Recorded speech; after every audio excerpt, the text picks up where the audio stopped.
Welcome to PringleTheOne's world. Yo, what's up, YouTube? Oh man, jeez, I don't even know what I'm talking about. Oh yeah, let's talk about Evo. Yeah, we'll do it. All right. Yo, what's up, YouTube fan? PringleTheOne in the building, yo. You like that? I don't know. New intro coming soon, hopefully. If the powers that be come through and I can finally get a new intro without having to pay like absurd amounts of money and not having any kind of creativity. Anyways, welcome to another segment of Let's Talk About It. And today's segment, I wanted to discuss actually Evo 2017 and how we're looking at the current, I want to say FGC maybe, or more like the audience. Actually, I want to say numbers because I'm going to go broader than that. I want to say and speak of the numbers that's currently happening with the, especially since I'm typing it up now, the numbers that's happening with Evo and how 2017's Evo is a bit different than, or not necessarily different, but we're getting so much games, especially in the lineup this case. There will be Street Fighter 5. There will be, I just want to double check on this one. Will be Street Fighter 5. Tekken 7, Guilty Gear, the patch version, which I'm guessing we're getting it by then.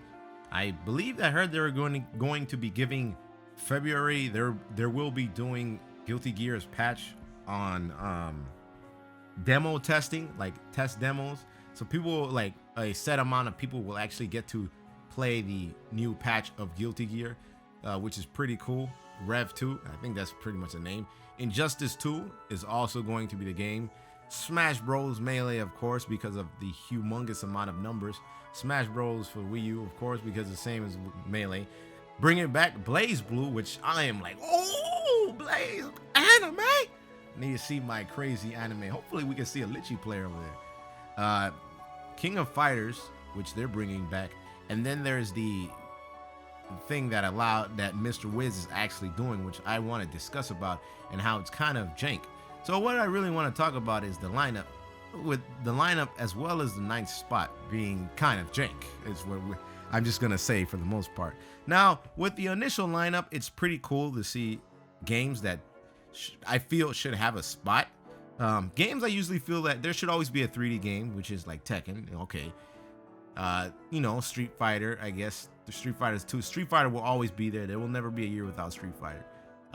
Guilty Gear is pretty good. That's the anime, so that I feel that should usually always be there. That's the one anime game.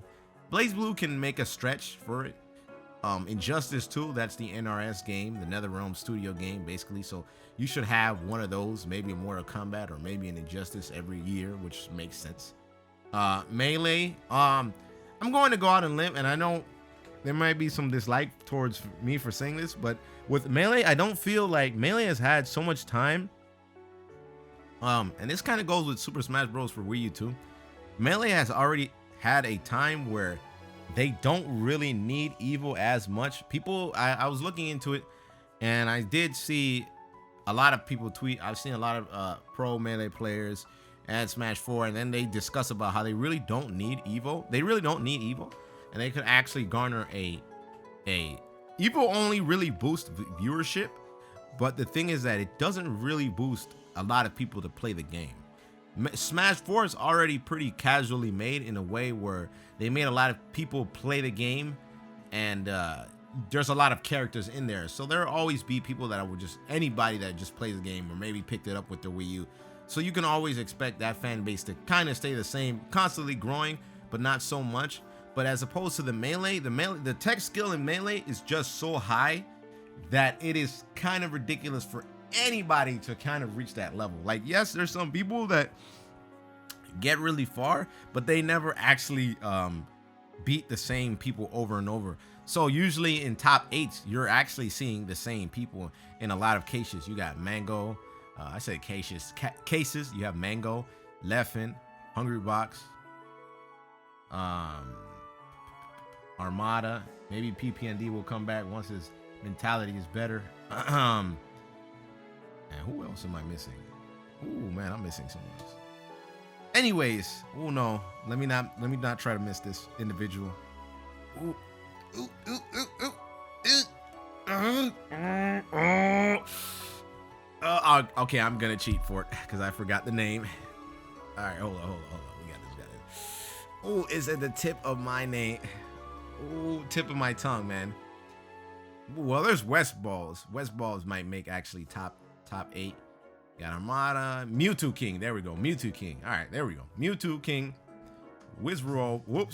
Wizroll would possibly one. You know, there are certain names here and there that you would possibly see in top 8, but more than often time it's going to be the same 5 and maybe the occasional 8. Last time, I think there was Gen 4. Actually, it was Gen 4 that there was actually someone in top 8 that you really didn't expect, and that was Axe, the Pikachu player, and he uses Young Link, but he ended up getting bopped by Fox. So it's the same the tech level is so high, and it's the same people kind of pretty much overthrowing the game. So I'm kind of on the fence as that game actually constantly being there, but because it makes so much views, of course it's going to be getting that spot occasionally or always, more than oftentimes, because it just gets so much views and so much viewership there, and money, and money speaks.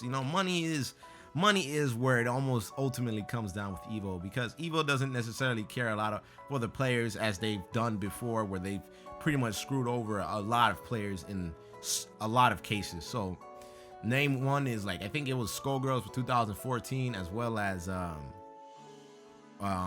Smash 4, which was last year, and they pretty much shafted those guys. They pretty much said that because we shafted you guys last year, we're gonna give you top spot this year just to make up for it. That's a great way, Mr. Wiz, of course. Then we have Blaze Blue, which is pretty good. Blaze Blue had an amazing 2014 grand finals, which was so back and forth. It was like straight. Now that was like watching some super high intense anime episodes right at your face. It's literally is like almost the length of an anime episode too. So that was pretty good. King of Fighters, I'm definitely happy to see a King of Fighters game come back. King of Fighters had some very long amounts of hype and very, very long amounts of being shown, I believe, in Evos, and having such a huge a very, I want to say, passionate and trusted community following the game. Sadly, this iteration kind of, I don't want to say died down, but it declined in amount of people actually playing it upon release. Like, there was a humongous decline, and that's kind of to be expected. They even tried to make this King of Fighters easier. I only played the demo, and that was a hot minute ago, so I would actually have to have the game again. I really enjoyed it for the most part when I first played King of Fighters. When I played the demo, it was very fun. I kind of wish I had it, but then I look at the price and I'm like, $55. Oh, no, Guilty Gear is like 20, and that's pretty damn cheap. And so here comes to the 9th spot that kind of makes me really, angry, actually, as opposed to, like, this is the concerning part where you think about it, where they pretty much, so they said for this 9th spot, Mr. Wizard was like, yes, Mr. Wizard, whatever, hell, he making some magic, that's for goddamn sure. They were like, all right, this 9th spot, I got you. This time, we're gonna let the players decide. Bam. And I was like, oh man, they showed Skullgirls, and I literally screamed in my chair, man. That's my game right there, man. I love Skullgirls with all my heart. It's literally the first fighting game I played and actually cared to get good at. I'm still kind of on the decent side. I get bodied by Cadenza freely. But still, this is the game that I really, really love. But then Skullgirls players pretty much just said, F them. We don't care about Evo. They pretty much shafted us pretty hard. So, they could suck a fat one. And the 9th spot is really kind of messed up, because what the 9th spot is basically showing, yes, let's let the players decide. Okay, but how many people actually have money to just donate? More than oftentimes, not all these players, these fighting game players, have bread like that. So if you actually look at the numbers, and even if you kind of decide of how much player base wise, if we think of, like, we're looking at like Pokken, right? If we look at Pokken has about 298 donors, right? That's 15K. This ends at February 8th. Last I remember, it ends at February 8th. That's only about 300 players? How much people actually do play that game? Probably not as much. I don't think Pokken's fan base is still steady up to past probably 200 strong players that's constantly playing. But it's usually like viewers are what makes casual players and viewers usually make the bulk of, especially when it comes to money. So they managed to make 15K out of it. Then you have Marvel, which is kind of crazy how it didn't really get a spot. In the case of Marvel, I felt like, see, the thing is that like I feel that they should have took one of the Smash Bros out to fit in Marvel, or maybe Injustice. But they have to kind of fit the role of, yes, there has to be an NRS game, yes, there has to be this, yes, there has to be this, yes, there has to be that. But because we've seen Melee and like we just see the same thing over and over, it is a lot of hype. But at the end of the day, you see the things you see in Melee as for Evo, you can see it in almost any one of their big majors. It's literally the same top 5 players you'll see most of the time. Top 8, same people, man. Same people, which is kind of crazy. But Marvel, I don't really feel that is too much of an issue. It's a lot of old people. But if you look at the numbers for Marvel, you have 304 donors. 304 donors. This might be a very long video. I just noticed this. This might be a little on the long side. Anyways, but I'll keep going. You have 204 donors. 304 donors, and they managed to only make 17K. Just look at those numbers, and you could tell that like how can anybody really beat those big numbers already? And that's only like 300, 200 people that donated. There's probably a lot more people that actually play Marvel that don't even really have money like that to be donating. Then you have my game, which is only like 36, and I donated like 10 bucks in it. But someone recently just donated like 160 bucks. Shout out to you, man. Man, what was his name? Let me just double check that name. Shouts out to my man. It was Diet of Crackers. Shouts out to you, man. So Skullgirls, the Skullgirls players don't care. I feel that the fact that this I want to say in parentheses and bunny ears, because this is going into charity, I guess they can, deter the cost of, yeah, it's going to charity, so it's still going to a good way. So hey, maybe you're still showing support in some kind of way of fashion, which is still kind of jank. Then you have Windjammers. Windjammers people play. They like Windjammers. That'd be pretty funny. That'd be pretty cool to see in a Sunday night, actually, to be honest. That looks like one of the type of games where people would actually pick up to play. We have old school Super Street Fighter 2 Turbo, which, I mean, that's pretty old. I don't really have much to say about that because we already have a Street Fighter game, so like, it'd be pretty cool to see it, but I don't really want to see that something, but I know for a fact a lot of old heads will be like, hey, look, old school Street Fighter. So that might bring up some good memories. They have Killer Instinct, which is actually the other game that I would have actually wanted to see as opposed to something that has already been there plenty of times. Nidhogg, don't not care about that. That is an odd game to even put into that roster, and it feels like they just threw that there for maybe sponsorship or something like that. The same thing could be said with ARMS. And I recently heard a buddy of mine confirm, well, he told me this, I'm not necessarily sure, but he did confirm, my buddy Blue was like, ARMS is being sponsored by Nintendo. So Mr. Wiz may just be getting a slight chunk of that money if possible. It could be wrong. Could all be going to charity. But Nintendo is actually sponsoring ARMS, so that is being sponsored by them. So it's going to be one of those cases where, yeah, ARMS would be cool to see, but I mean, I don't really think that deserves a spot. I mean, that's kind of silly, man. Like, I would love to see two dudes with full body webcams looking like they're trying to punch something, but they don't even know how to throw a fist. That would be cool, but I mean, that really does, like, there's other things that are more befitting and deserve a spot. Then you have Mortal Kombat XL, which I guess they pretty much don't care about that game. I think that with the NetherRealm Studio games is that usually people just jump shift. It's like, no worry, we don't need Mortal Kombat. We got Injustice. So, that's cool to see. So what I want to say is the biggest issue with this is that wow, I think I went really deep, but I don't care. The biggest issue with this is the fact that they are actually making it in a way where people have to pay with money. They have to vote for money to get their game in. You're not really voting, you're paying for your game to get in. Think about it, because you're putting more and more money into your game, but that's how you assure its spot into the spotlight. It's like you're pretty much, like I said, you're pretty much paying for your own game to actually be in a spot. And yes, it does all go to charity, but you also, if you really think about it, when you pretty much give out a transaction, a business transaction, right? You pay for something. So if you're donating money to charity, you're still paying for it. If it makes sense. Yes, it is a donation. It is a contribution to greater purpose, but you are still paying for it in terms of actual liquid funds. Like this is your cash, man. You're paying for that. And this is a problem. I remember Mike Z actually tweeted out, and he's mentioned this, is that this is kind of a fallacy. There's also a good article that I'll put in the link in this in the link in the description below about this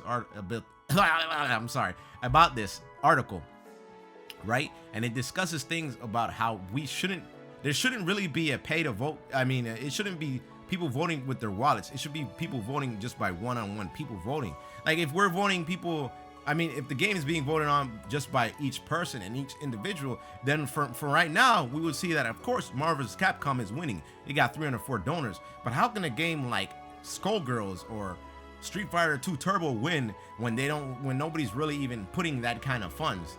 Like, that's kind of jank when you really think about it. Like, you're pretty much telling me that I have to raise more and more money just to get a spot. And they've done this before. Evo has done this before in 2013. Whatever, that's cool with me. But when you really think about it, this is a slight problem in a way. And it's very odd to see that instead of just making it in a different way where people without money can vote, you're making it into a charity drive. It's really weird. Maybe there are cases where possibilities of, like, yes, we know it all goes. You know what was also funny? Some people even asked who is the owner of this charity drive. I was actually looking into it and I couldn't really find anything. If there's people that know, please tell me. I don't know where this charity drive is even going towards to. That's why I donated $10. Okay, my bad. It goes into Make-A-Wish International. There you go. My fault. All the funds and proceedings go to Make-A-Wish International. Now the thing is, I do not know how good is that charity or donation drive. I mean the charity. I could say maybe because ultimately you don't really know what these donation drives. Is your money really going into that donation drive? You're not really sure. You want to believe that, so you do your own research on it. I've not done my own research about the Make-A-Wish International, but hopefully it's like the thing that's in my head. Like, yes, this is the Make-A-Wish Foundation where they do good things and good things happen. So hopefully that is the case. I just wanted to bring up into the subject, man, I went for a very, very long rant, that we don't know what's about to happen. I'm on the fence about how this definitely works. I can't wait to see, I want to say that I hope Marvel or Pokken wins, whatever. I'm pretty cool with it. I just want to see some hype stuff happen, but I just want to say that this is pretty grimy how this works. And it kind of shows you where money is the ultimate goal of it all at the end of the day. Like this is we just care about money. Like, it's all about the money. It's all about making Evo look even better. This is in Las Vegas too, so even better. We got to make more money. We got to make more numbers. It's numbers. And if I'm wrong, prove me wrong. I want to be wrong. I always like to be wrong, because if I'm wrong, then that means it's good. That means something good can happen. But I think at the end of the day, Evo will be really cool and it'll be really hype. I can't wait for it. That's all I got, y'all. I went into a very long tangent of this thing, but I think I went pretty concise. I'm just messing up now at the end, which is good. It's good. But all right, y'all, that's all I got to say. Street Fighter Season 2 sucks booty, and that's extra what I wanted to say. I can't wait for some Guilty Gear. Blaze Blue should be hype. I hope I don't see Balrog just destroying everybody in the corner, and top 8 is Lara, Balrog, Uri, and Lara, Balrog, Uri. I swear to God, if we see that, then you already know this is cheese. This is so cheese. I can't wait for Melee. I hope Hungrybox wins again, just so people can boo him as they do per usual, because they don't like Hungrybox for whatever reason, and they just want to see Mango win, or Armada. Armada is the peach guy. I hope to see Super Smash Bros. For Wii U. I hope I see Renai win, because he's the only guy I care about, or Kame Mushu, which I doubt will happen. Probably get bodied by some DLC character. Last, any more other thoughts? I can't wait for Injustice. That should be cool, I guess. I don't really care about that. It looks prettier than Mortal Kombat. Guilty Gear should be really awesome. I mentioned Blaze Blue. Tekken 7, I can't wait to see some cool Akuma and that sleeping lady demon thing. And that's all I got. Take care, everybody.